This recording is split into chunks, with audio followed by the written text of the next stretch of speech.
एक समय की बात है। एक जंगल में बूढ़ा कमजोर बगला रहा करता था। बगला इतना कमजोर हो चुका था कि उसे शिकार करने में भी बहुत समस्या उठानी पड़ती थी।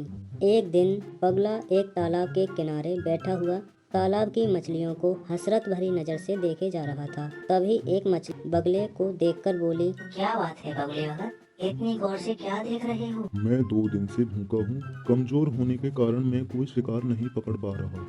इस संसार में जो भी जन्म लेता है उसे 3 दौर से गुजरना ही पड़ता है, बचपन, जवानी और बुढ़ापा। तुम अपने जीवन के 2 दौर देख चुके हो, अब तीसरे का भी आनंद उठाओ। ये सुनकर बगुला क्रोधित होते हुए उस मछली से बोला, तुम अपने आप को समझते क्या हो? जब मैं जवान था तब किसी मछली की मुझसे बात करने की हिम्मत नहीं होती थी। लेकिन अब तुम जवान नहीं हो, अब जवान मैं हूँ। तुम मेरे बुढ़ापे का मजाक उड़ा रही हो।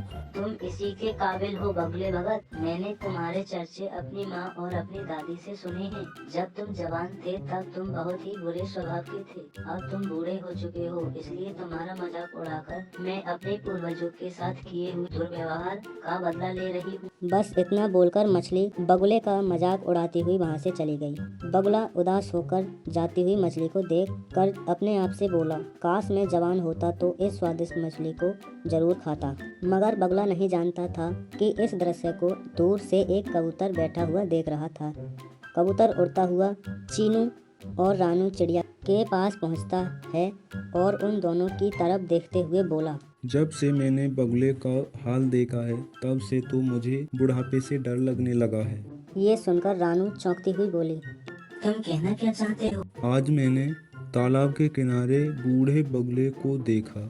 मैंने देखा कि किस तरह से एक मछली उसके बुढ़ापे का मजाक उड़ाती हुई वहाँ से चली गई। वो बेचारा बगुला 2 दिन से भूखा है। कबूतर की बात सुनकर रानू चिड़िया चीनू मौसी से कहती है, चीनू मौसी, क्या हम भी जब बूढ़े हो जाएंगे तो क्या हमारा भी हाल बगुलों की तरह होगा? नहीं रानू, ऐसा कुछ नहीं होगा, क्योंकि हम सभी अपने बुढ़ापे का इंतजाम करके चलेंगे। और रहा सवाल उस बगुले का, तो उसके बारे में सुनकर मुझे भी बुरा लग रहा है, लेकिन कोई भी किसी का ऐसे ही मजाक नहीं उड़ाता। आप कहना क्या चाहती हो? देखो, कबूतर ने केवल उस बगुले का बुढ़ापा देखा है, क्या पता वो जवानी में कैसा हो। जो भी हो चीनू मौसी, हमें बगुले की मदद करनी चाहिए। हम उसकी मदद भला किस प्रकार कर सकते हैं? हम तो स्वयं कमजोर पंछी हैं और हम सब शाम तक मेहनत करके बड़ी मुश्किल से स्वयं अपना पेट भर पाते हैं। इतना कहकर चीनू मौसी वहाँ से उड़ जाती है। रानू चिड़िया इसी उधेड़ बुन में उड़ती हुई जंगल के दूसरे छोर पर जा रही थी कि तभी उसकी नज़र एक चील पर पड़ी। रानू चिड़िया ने देखा कि उस चील के इर्द गिर्द बहुत सारे पक्षी गोल घेरा बनाए बैठे थे। अरे, ये चील तो हमारे जंगल की नहीं लगती, और यह सारे पक्षी इस चील के सामने सम्मान पूर्वक क्यों बैठे हुए हैं? मुझे जाकर पता करना चाहिए। रानू चिड़िया उड़ती हुई चील के पास पहुंच गई और वहां बैठे हुए काले कौवे से बोली, काले कौवे, आखिर हमारे जंगल के सारे पक्षी इस चील के सामने क्यों बैठे हुए हैं? और ये चील तो हमारे जंगल की नहीं लगती।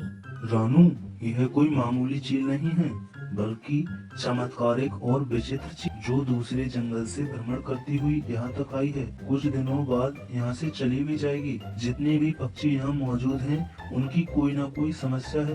वो सब अपनी समस्याओं का समाधान करवाने के लिए यहाँ चील के पास बैठे हैं।